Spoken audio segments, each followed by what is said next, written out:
The room did not go quiet when my son reached for the cookie.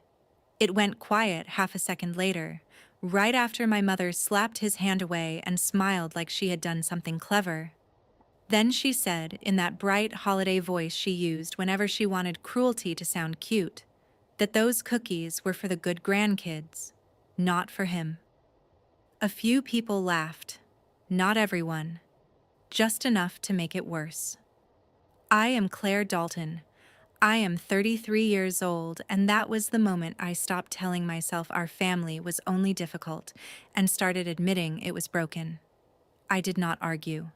I did not ask what she meant, because I knew exactly what she meant. My son was still staring at the table, his little hand pulled back into his lap like he had done something shameful by wanting one Christmas cookie at his grandmother's house. My sister muttered that it was only a joke. My father told me to sit down in the same cold voice he used when he wanted obedience, not conversation. I stood up instead. I took my son's coat from the chair, helped him into it, and walked him to the door without another word. Outside, the air was sharp and freezing, but it still felt cleaner than that dining room.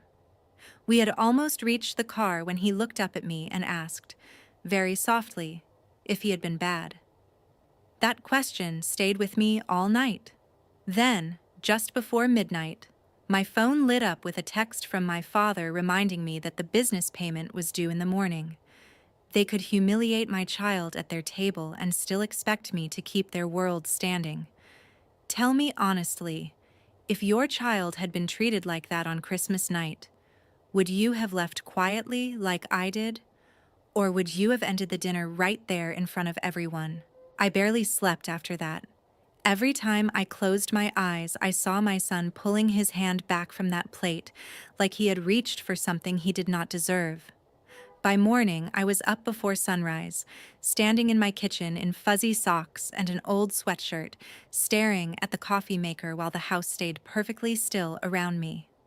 For the first time in years, I was not thinking about how to smooth things over.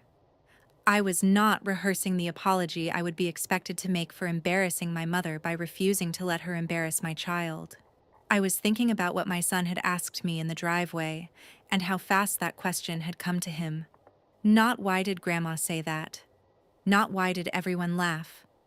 Just one quiet, terrible question. Was I bad? Kids do not ask that unless somebody has already taught them love can be ranked. When he padded into the kitchen in his dinosaur pajama pants, his hair sticking up on one side, he looked at me like he was checking the emotional weather. I smiled before he could worry, pulled him onto a stool, and made his toast the way he likes it, cut into little squares because he says it tastes better that way. He watched me spread jam and finally asked if we were going back there later. I told him no, not today. Maybe not for a while. He nodded like that answer made more sense to him than it ever would have to the adults in my family. After he left for school, the silence in the house got loud. That was when I finally looked at my phone. Missed calls, voicemails, texts stacked on top of each other so fast they barely looked real. My mother had sent 3 messages before 7 in the morning, all some version of how I had ruined Christmas and humiliated her in front of everyone. My sister said I was overreacting and making a child into a victim over a harmless joke. My father did not mention my son at all. His messages were only about the payment. He reminded me what day it was, what account it needed to come from, what time the transfer had to clear so the business would not look bad first thing after the holiday. I sat there reading that and felt something in me go cold in a way anger never quite manages, because the truth was, I had been helping keep that business afloat for almost 3 years, and nobody in that family said it out loud unless they wanted to guilt me into doing more. Every month I sent the same amount. Every month I told myself it was temporary. Every month I listened to my father promise things would stabilize soon, that he just needed a little more time to get through a rough stretch. And every holiday, every birthday, every family dinner, I was still treated like the difficult daughter who should be grateful anyone put up with me at all. I looked around my kitchen. At the lunchbox still sitting open on the counter, at the little crumbs from my son's breakfast, at the ordinary life I had built without any of them truly helping me, and I realized how insane it was that they could wound my child one night and expect my money the next morning like nothing had happened. So I opened my father's last text, typed one sentence, and stared at it for a moment before hitting send. I am not making the payment. Not this month. Not anymore. The reply came so fast it was almost like he had been waiting with his phone in his hand. Claire, call me now. I did not. But less than 20 minutes later, when my phone started ringing again and again, I knew this was no longer about a cookie. It was about what happened to people like my parents when the daughter they took for granted finally stopped acting like their safety net. By the time I picked my son up from school that afternoon, my phone had turned into a weapon. It buzzed in my coat pocket while I helped him buckle his seatbelt. It rang while I carried groceries in from the car. It lit up across the kitchen counter while I stood at the sink rinsing strawberries for his snack. I let every call go to voicemail because I already knew what none of them were going to say. No one was calling to ask whether a 7-year-old boy had spent the day wondering why his grandmother thought he ranked below the other children in the family. No one was calling to say they had been ashamed of themselves for laughing. No one was calling to tell me I was right to leave. They were calling because money had suddenly become louder than tradition. When I finally sat down after dinner and listened to the messages one by one, I was not disappointed. I was confirmed. My mother sounded breathless and wounded in the first voicemail, like she had been cast in a tragedy no one else understood. She said I had made a spectacle of her in front of the whole family and that people had texted her all day asking if everything was all right. She did not mention what she had said to my son. She did not mention the sound of his hand being slapped away from the cookie plate. She did not mention his face. My father's voicemail came next, and his was worse in a completely different way. He sounded irritated, not hurt. He said the transfer had not come through, that one of the vendors was already waiting on confirmation, and that I needed to stop being emotional and call him back before I caused unnecessary problems. That phrase stayed with me for a long time. Unnecessary problems. As if the real problem was me stepping away from the checkbook, and not the fact that my child had been humiliated in a room full of adults who decided keeping dinner comfortable mattered more than protecting him. My sister texted in short bursts, the way she always did when she wanted to sound casual about something ugly. You are blowing this up. Mom was joking. He is a kid. He will forget it. Then, a minute later, you really picked the day after Christmas to do this to Dad. I stared at that one the longest because there it was again, the same logic my family had built itself on for years. Anything cruel they did became small, funny, normal, misunderstood. Anything I did in response became dramatic, badly timed, selfish, destructive. I set my phone down, cleaned peanut butter off the table, packed my son's backpack for the next morning, and tried to imagine what it must be like to move through the world never once being asked to swallow your own hurt to keep someone else comfortable. Later, after I had gotten him into bed and read him 2 chapters of the book we had been working through, I came back into the living room and found another text from my father waiting for me. This one was shorter than the others. If you do not make that payment tonight, we are all going to be dealing with consequences tomorrow. I could almost hear the tone in his voice, flat and warning, like I was still 15 and had broken curfew instead of being a grown woman who had quietly carried part of his business on my back for nearly 3 years. Something about that message flipped a switch in me. I opened the thread and typed back. I think you need to get used to that. 3 dots appeared almost instantly, disappeared, then came back again. Before he could send whatever version of anger he was about to choose, another call came through. This time, it was my sister. I almost ignored it. Then I remembered the way she had looked at dinner, not laughing exactly, but not stopping anything either, and I answered on the 4th ring. She did not start with hello. She started with, Claire, please just listen before you hang up. Her voice was shaky enough that I sat down without meaning to. Then she said the one sentence I had not seen coming. You need to know that the money you have been sending was never going where Dad told you it was. For a second, I honestly thought I had heard her wrong.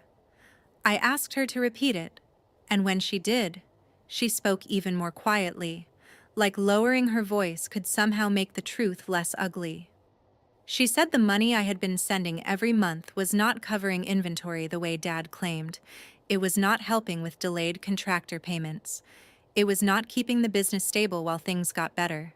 Paige told me she had been helping close out year-end reports, and the numbers had not added up for months.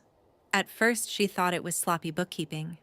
Then she started matching transfers, card statements, and reimbursement entries. And that was when she saw where the holes really were. My money had been filling the gap left by Mom. Salon charges, boutique purchases, weekend trips that were entered as vendor meetings, spa packages billed through a company card, gifts bought for other people while Dad stood there telling me the business just needed one more month, then one more quarter, then one more holiday season to recover. I did not say anything for a while. I just sat there with the phone pressed against my ear so tightly it hurt. Paige kept talking, maybe because she thought silence meant disbelief. She told me Dad knew enough to stop it and never did.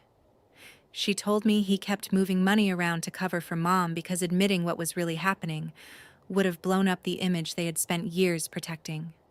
She told me that every time I made one of those transfers, it bought them another month of pretending the family business was still being run by responsible adults, instead of one woman spending like appearances mattered more than survival, and one man too weak to confront her.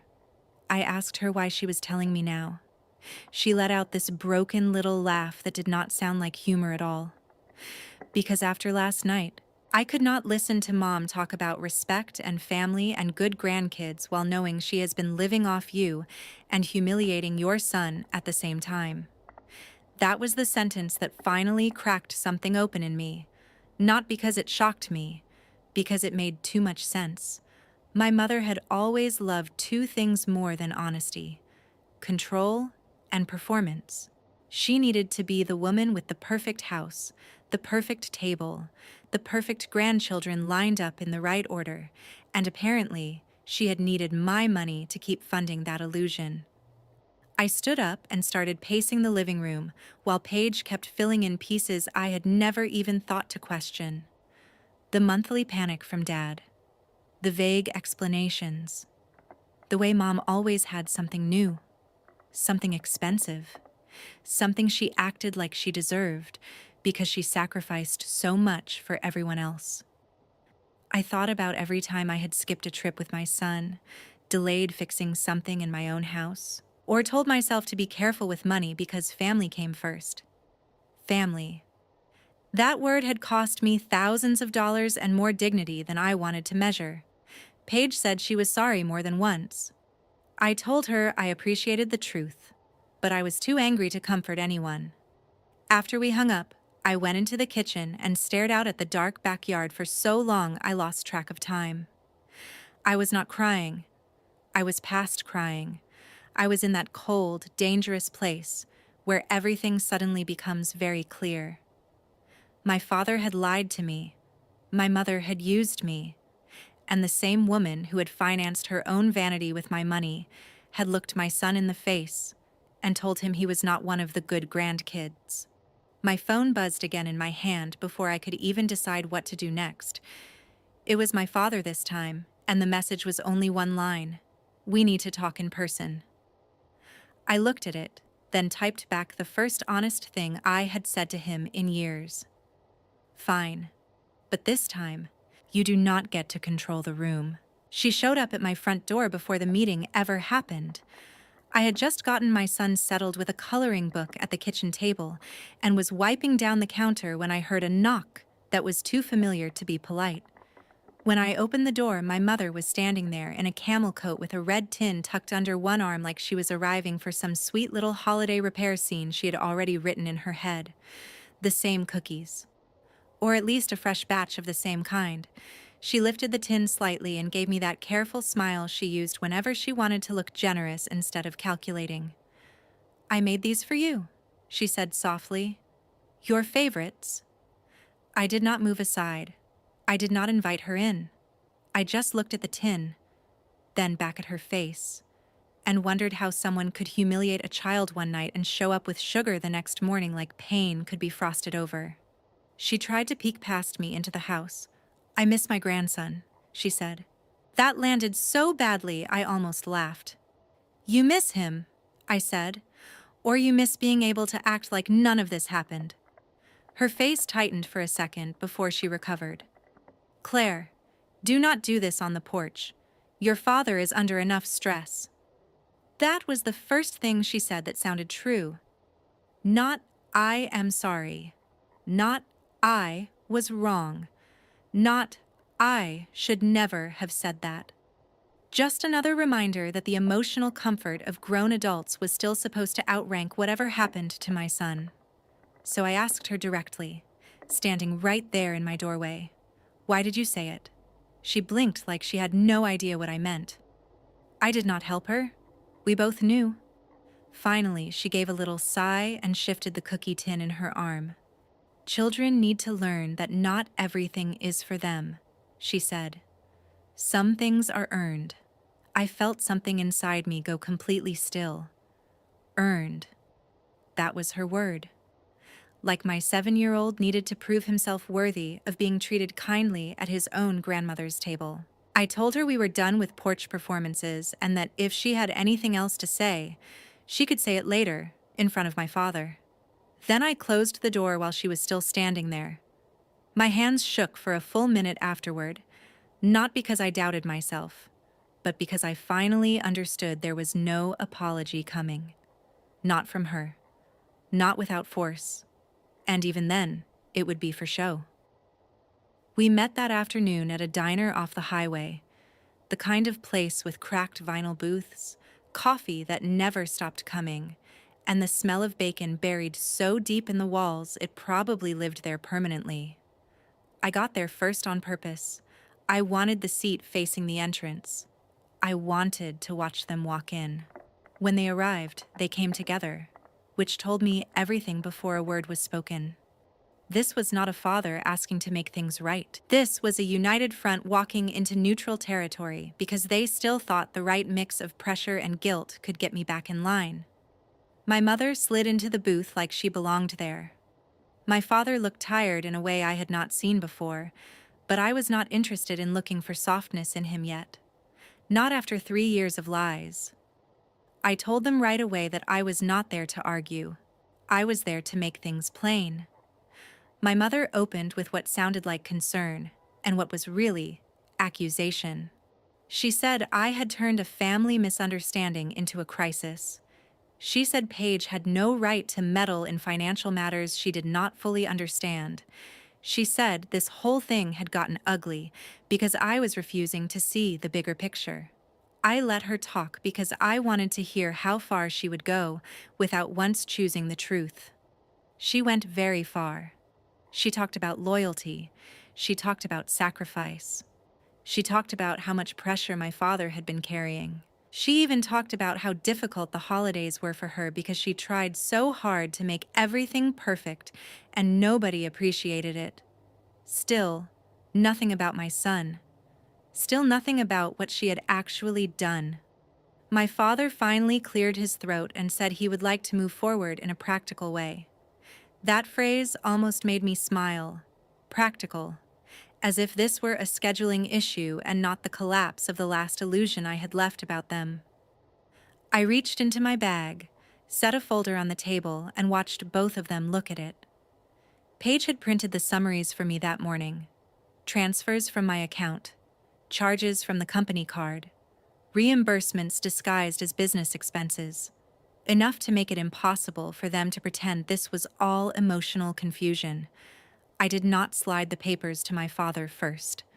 I slid them to my mother. The color in her face changed before she touched a single page. "I know where the money went," I said.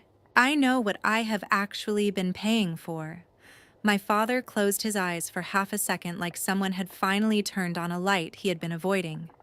My mother did not even try shame. She went straight to offense. "You had no right to dig through private records," she snapped.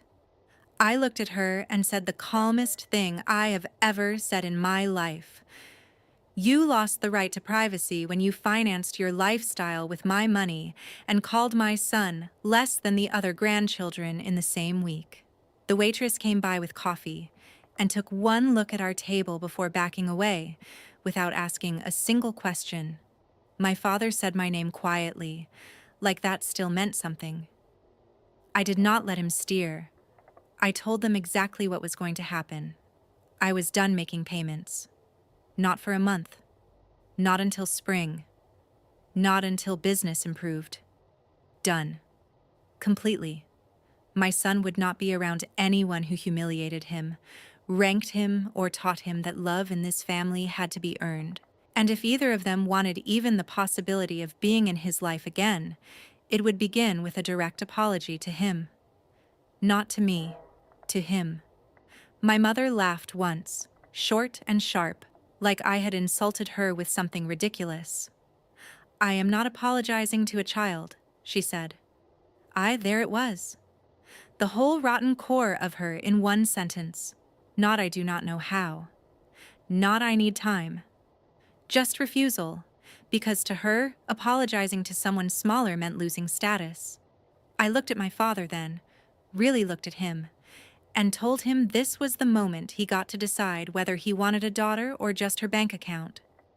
He stared at the table for so long I could hear dishes clinking from the kitchen behind us.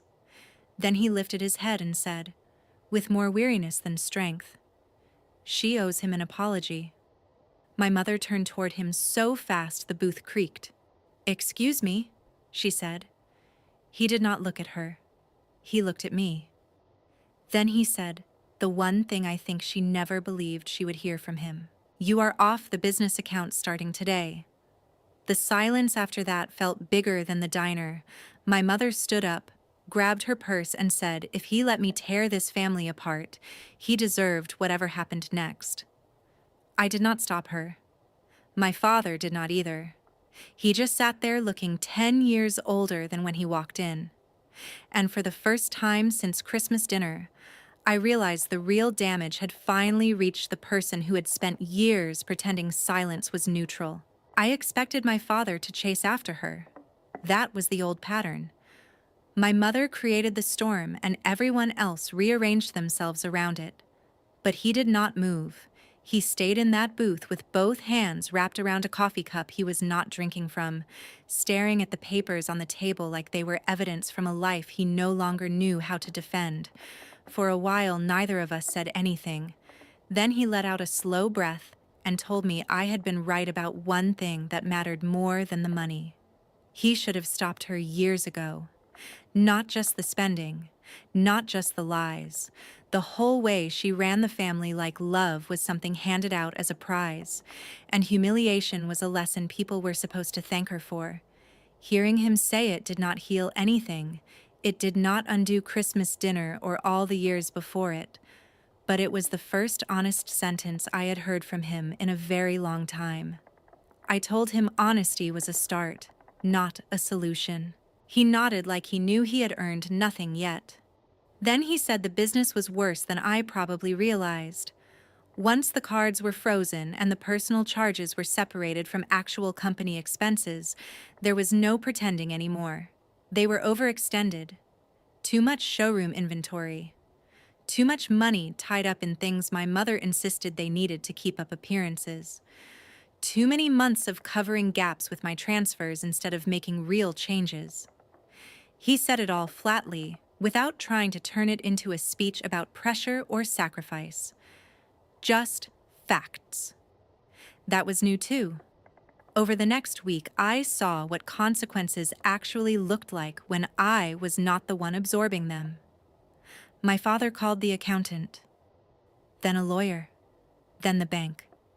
My mother was removed from the company cards. Her name came off the operating account. Her access to the books was limited. He listed a showroom annex for sale, cut orders that had been placed mostly for display, and started contacting vendors himself instead of hiding behind delayed payments and vague promises. It was not dramatic in the way television makes things dramatic. No police, no public explosion, no screaming match on the front lawn. It was quieter than that, and much more devastating. The kind of devastation that comes when the truth finally gets numbers attached to it. My mother reacted exactly the way people like her always react when reality arrives without asking permission. She called Paige a traitor. She told relatives my father was having some kind of breakdown. She left me 2 voicemails I never answered, one furious and one sugary, both saying the same thing underneath. She still thought this was a temporary rebellion. She still believed if she waited long enough, guilt would drag me back into place. But guilt had stopped working on me the night my son asked if he was bad. Once that happened, everything else looked smaller than it used to. My father did something else I had not expected. He stayed away unless invited. No surprise visits, no pressure, no using work as an excuse to force contact. The first Sunday after the diner, he called around 6 in the evening and asked if it was a bad time. He had never asked me that before. He talked to my son for less than 5 minutes, just enough to ask about school and listen to an overly detailed explanation about a paper snowman craft that had apparently gone very well. It was awkward and gentle and almost painful to hear, because it sounded like a grandfather trying to learn how to be one after years of acting like the title itself should have been enough. The next week he called again. Then again, the week after that. He did not mention the business unless I asked. He did not ask for money. He did not hint. He told me he had sold part of the inventory at a loss, and that he would probably have to close one side of the showroom for good. He said it like a man reporting weather he could not change. Then he told me my mother had moved into the guest room and was still insisting she had done nothing wrong. That did not surprise me. Some people would rather lose everything than say I hurt you and I knew it. What changed me was not hearing that she was miserable. It was realizing I did not care in the old way anymore. I did not feel responsible to rescue her from the consequences of her own character. That was new. That was freedom. A couple of weeks later, my father asked if he could come by and talk to my son in person. Not about Christmas in a vague, grown-up way. Directly. He said there were some things a boy should hear while looking someone in the eye. I stood in my kitchen holding the phone and looked over at my son on the floor, lining up crayons in careful color order, peaceful in the way children are when they do not know the adults around them are trying to rewrite the damage they caused. I told my father he could come, but only alone, and only if he meant every word he planned to say. He was quiet for a second and then told me he would not be bringing excuses, only an apology. When I hung up, I realized that for the first time since Christmas dinner, I was not bracing for a fight. I was waiting to see whether accountability could actually survive when there was no money left to hide behind. My father came over on a Sunday afternoon carrying a plain white envelope and a bakery box tied with red string. Not the sacred Christmas cookies my mother used to guard like they were proof of status. Just simple butter cookies from a local shop with too much powdered sugar on top and a handwritten receipt still tucked under the lid. That mattered to me more than he probably realized. It meant he was not trying to recreate the scene. He was not trying to rewrite history with a prettier version of the same performance. He stood on my porch looking older than he had a month earlier, his shoulders rounded under his winter coat, his expression stripped of all the authority he used to wear like armor. When I let him in, he did not comment on my house, or ask how work was going, or pretend we were dropping into some comfortable family routine. He looked at my son sitting on the living room rug with his markers spread around him and said, very quietly, "Can I talk to you for a minute, buddy?" My son looked at me first. I nodded. My father set the envelope and the bakery box on the coffee table, then did something I had never once seen him do in all my years of knowing him. He lowered himself onto one knee, so he and my son were eye level. His voice shook a little when he started, but he did not look away. He said he was sorry for staying quiet at Christmas dinner.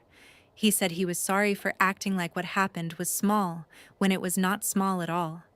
He said no child should ever be made to feel like love in a family had to be earned, and no grandfather should sit there and let that happen.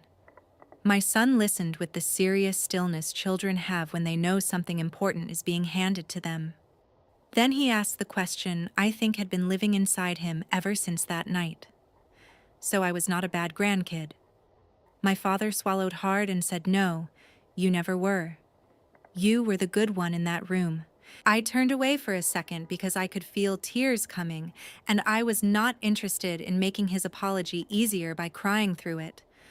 My son thought about the answer for a moment, then pointed at the box and asked if those cookies were for him. My father laughed, but it broke halfway through and came back as something softer. "They are especially for you," he said. My son opened the box like it contained treasure, picked the messiest one, and took a bite that left powdered sugar all over his lips. Just like that, the room changed. Not because everything was fixed. It was not. Not even close. But because something true had finally been said out loud in front of the person who needed to hear it most. We sat at the kitchen table after that, while my son kept sneaking extra cookies and drawing reindeer with blue antlers because he insisted brown was boring. My father told me the business was smaller now, and probably never going back to what it had been. He had sold off the annex, downsized inventory, and let go of the expensive display lines my mother had loved because they looked impressive even when they did not move. He said for the first time in years the books were honest, even if they were ugly. He also told me my mother had refused every chance to apologize. She said children were too sensitive now. She said I had poisoned everyone against her. She said one joke should not cost a woman her family. I listened without interrupting because I already knew the truth. It was never one joke. It was a lifetime of ranking people, humiliating them, and calling it guidance. It was years of taking what hurt others and dressing it up as discipline, standards, sacrifice, tradition. My father said she had moved into a condo across town after refusing to stay in a house where no one would agree with her version of events anymore. He did not sound angry when he said it, just tired, like he had finally learned that some people will protect their pride long after it has cost them everything worth keeping. As winter turned toward spring, he kept showing up the same way he had that day, quietly, consistently. He came to one of my son's school music nights and sat in the back without trying to make it about redemption. He called on Sundays and asked real questions, then waited for real answers. He never mentioned money again, not once, and my mother stayed exactly where her choices had placed her, outside the life she thought she could control forever. I used to think walking away from family meant tearing something sacred apart. Now I know sometimes it means refusing to hand your child the same wound you were taught to carry. Sometimes the most loving thing a mother can do is disappoint the people who raised her, so her own child never learns that cruelty is normal. My son still remembers that Christmas dinner, but he does not tell it like the night he was rejected. He tells it like the night his mom took his hand and left. And honestly, that is the part I want him to remember for the rest of his life. Not the cookie, not the laughter, not even the apology that came later. Just this, that when someone tried to make him feel small, I chose him without hesitation.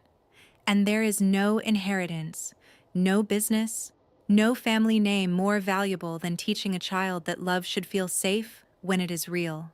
At Revenge Nickel, our team is committed to creating meaningful and engaging stories that leave a lasting impression on viewers. Every story on this channel is fictional and is written with the purpose of sharing valuable lessons, emotional insight, and educational messages through powerful storytelling. This script highlights the importance of self-respect, healthy boundaries, and protecting children from emotional harm. It reminds viewers that real love should never be conditional, and that silence in the face of cruelty can cause lasting damage. Through this story, audiences can reflect on family behavior, personal courage, and the value of choosing what is right over what is comfortable.